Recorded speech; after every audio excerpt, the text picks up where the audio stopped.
لقد جاءکم رسول من انفسکم، لقد جاءکم رسول من انفسکم، اس لفظ کو دو طرح پڑھ سکتے ہیں، من انفسکم پڑھو تو یہ ہے جو میں ابھی بتا رہا ہوں، آپ جیسا عالی نسب، آپ جیسا عالی خاندان، آپ جیسا عالی مقام کائنات میں آیا نہیں۔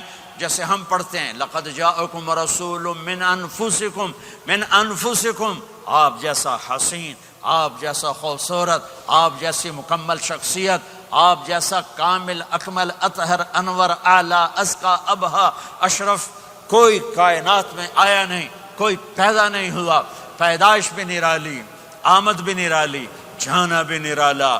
آمد میں سب سے آخر، پیدائش میں سب سے پہلے، ہر بچہ پیدا ہوتا ہے، میرے نبی بھی پیدا ہوئے، لیکن میرے نبی کی آمد عجیب آمد ہے۔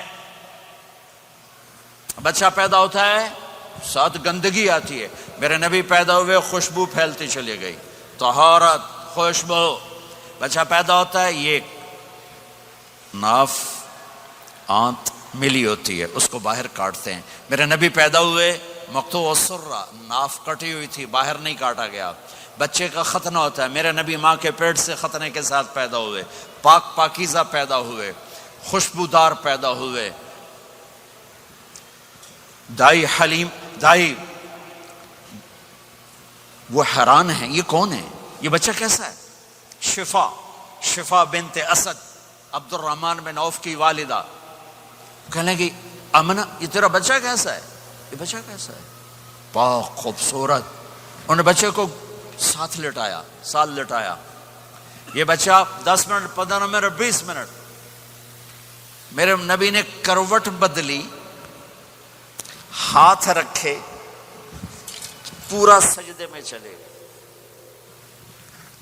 گھٹنے اٹھائے سجدے میں گئے، لمبا سجدہ کر کے ٹورانٹو کے ایمان والے مرد عورتوں کو بتایا نماز لے کر آ رہا ہوں، چھوڑنا نہیں، نماز۔ پہلے 15 منٹ میں سجدہ کر کے دکھایا، پھر یوں سر اٹھ، سینہ اٹھایا، اس ہاتھ پہ آسرا لیا، اس ہاتھ کو اوپر اٹھایا، شہادت کی انگلی کو یوں کیا تو سارے کمرے میں نور ہی نور پھیل گیا۔ یہ میرے نبی کی آمد ہے۔ ماں پریشان حیران ہو کر بچے کو گود میں لیا، بچے کو غور سے دیکھ رہی ہیں، یہ کیا بچہ ہے؟ گھر کی چھت پھٹی اور ایک بادل اندر آیا، ایک دھند اندر آئی، جیسے سردیوں میں نظر کچھ نہیں آتا، 2 فٹ پر ایسے پورے کمرے میں دھند چھا گئی، نظر نہیں آ رہا، بچہ نظر نہیں آ رہا۔ اس کے اندر سے آواز آئی طوفوا به مشارق الارض ومغاربها لیعرفوا باسمہ ونعتہ وصورتہ۔ اس بچے کو مشرق مغرب پھرا دو، کل کائنات پھرا کر بتا دو، جو ان کے پیچھے چلے گا اسے منزل ملے گی، جو ان کے پیچھے چلے گا اسے راستہ ملے گا، جو ان کے پیچھے چلے گا وہ جنت تک پہنچے گا، ورنہ بھٹک کے ہلاک ہو جائے گا۔ واہ! اور آواز آئی اسے آدم کے اخلاق دو، شیس کی معرفت دو، نوح کی شجاعت دو، ابراہیم کی دوستی دو، اسماعیل کی قربانی دو، لوط کی حکمت دو، صالح کی فصاحت دو، اسحاق کی رضا دو، یعقوب کی بشارت دو، یوسف کا حسن و جمال دو، موسیٰ کا جاہ و جلال دو، یوشع کا جہاد دو، دانیال کی محبت دو، اور الیاس کا وقار دو، اور داؤد کی شیریں زبان دو، ایوب کا صابر دل دو، یونس کی طاعت دو، اور عیسیٰ کی اور یحییٰ کی عصمت اور پاک دامنی دو، اور عیسیٰ علیہ السلام کا زہد دو، وَأَغْمِسُوهُ فِي أَخْلَاقِ النَّبِيِّينَ۔ تمام نبیوں کو جو ملا اس بچے کو دے دو۔ یہ میرے نبی ماں کے پیٹ سے نکل کر 1.25 لاکھ نبیوں کا سب کچھ سینے میں اللہ نے اتار دیا، پھر 63 سال اس میں پرواز ہے۔ کون ہے جو میرے نبی کی ہستی حیثیت کو مقام کو سمجھ سکتا ہے سوائے میرے اللہ کے؟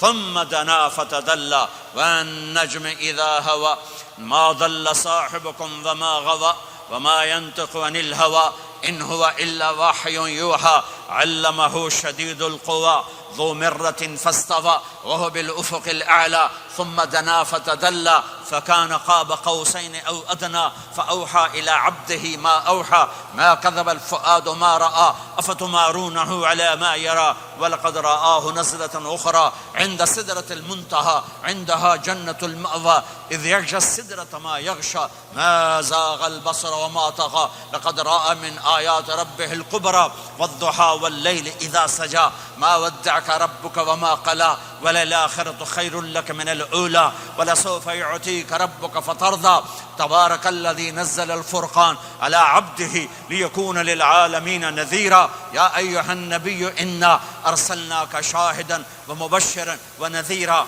وداعيا إلى الله بإذنه وسراجا منيرا ألف لام را كتاب أنزلناه إليك لتخرج الناس من الظلمات إلى النور قد جاءكم من الله نور وكتاب مبين يا أيها الذين آمنوا لا تخونوا رائنا ولكن قولوا انظرنا يا أيها النبي يا أيها الرسول بلغ ما أنزل إليك من ربك وإن لم تفعل فما بلغت رسالته ألم نشرح لك صدرك ووضعنا عنك وزرك الذي أنقض ظهرك ورفعنا لك ذكرك إنا أعطيناك الكوثر فصل لربك وانحر إن شانك هو الأبتر فلا أقسم بما تبصرون وما لا تبصرون إنه لقول رسول كريم وما هو بقول شاعر قليلا ما تؤمنون ولا بقول کاہن قلیلا ما تذکرون. ہاں یہ سب میرے رب نے اپنے حبیب کو قرآن میں اٹھا کے بیان کیا ہے. یہ سارے میں نے نبی کی نعت پڑھی. نعت خوانی نہیں ہوتی, میں نے بھی نعت پڑھی ہے, پر میں نے وہ نعت پڑھی ہے جو میرے اللہ نے قرآن میں پڑھ کے سنائی ہے. یہ میرے رب کی نعت خوانی ہے میرے محبوب کے لیے کہ جیسے اللہ کو اس کے مقام کو کوئی نہیں جان پہچان سکتا, ایسے میرے حبیب کے مقام کو سوائے اللہ کے کوئی جان پہچان نہیں سکتا. میں تو ہاتھ جوڑنے آیا ہوں کہ ہم محمدی بن جائیں, ہم محمدی بن جائیں. یہ چند روزہ زندگی, یہ آنکھ بند ہوتے ہی نئی زندگی شروع ہو جائے گی. اس دھوکے سے باہر آ جائیں, اس دھوکے سے باہر آ جائیں جو میرے نبی لے کر آئے. اس کے پیچھے چلے. یا ابا سفیان جئتکم بکرامت الدنیا والآخرہ. ابو سفیان ایک خوبصورت زندگی لایا ہوں, دنیا کی عزت آخرت کی عزت لایا ہوں. یہ دعویٰ دنیا میں آج تک کسی نے نہیں کیا کہ میرے پیچھے چلو دنیا اور آخرت کی عزت پاؤ. اور سے توجہ سے میرے نبی نے فرمایا اسلام کا سب سے مضبوط عمل آپس میں محبت کرنا ہے. اللہ کے لیے محبت کرنا ہے, اللہ کے لیے محبت کرنا ہے, اللہ کے لیے محبت کرنا ہے. اسلام پیغام محبت ہے. میرے نبی کی زندگی محبت کی پوری تصویر ہے. کسی سے نفرت نہیں, بغض اللہ کے لیے, محبت اللہ کے لیے. یہ اسلام کا سب سے مضبوط عمل ہے. میرے بھائیوں میری بہنوں, اب دور دراز جگہ میں ہو, اب آپ یہیں کے جن کے پاس پاسپورٹ ہیں وہ یہیں کے شہری ہیں. یہ آپ کا دیس ہے, یہ آپ کا وطن ہے, اسے محبت سے بھرو. پاکستان کی نفرتیں یہاں نہ زندہ کرو, ہندوستان کی نفرتیں, بنگال کی نفرتیں یہاں مت زندہ کرو. آپس میں امت بن کے رہو, مذہب کے نام پہ مت لڑو. یورپ میں یہ آگ لگی ہوئی ہے, میں بہت عرصے کے بعد آیا ہوں, مجھے نہیں پتا کہ یہاں مذہبی نفرت ہے یا نہیں ہے, لیکن چونکہ یورپ میں بہت دفعہ جانا ہوتا ہے, ہر سال ہوتا ہے, وہاں یہ جھگڑے نفرتیں, ہماری مسجد تمہاری مسجد, ان کے پیچھے نماز نہیں, ان کے پیچھے نماز نہیں, یہ تو مسلمان ہی نہیں, یہ تو گستاخ رسول ہیں, یہ وہابی ہیں, یہ کافر ہیں. دیکھو میں یہ ہاتھ جوڑتا ہوں, امت بن کے رہو, امت بن کے رہو, مومن بن کے رہو, مسلم بن کے رہو, مومنہ بن کے رہو, مسلمہ بن کے رہو. اختلاف رائے کو برداشت کرو. یہاں چاند کے مسئلے میں اختلاف ہوتا ہے, روزے کے ٹائم میں اختلاف ہوتا ہے. علماء سے کہتا ہوں اس اختلاف کو مٹھاؤ, جس میں سہولت ہو سارے وہ لے لو,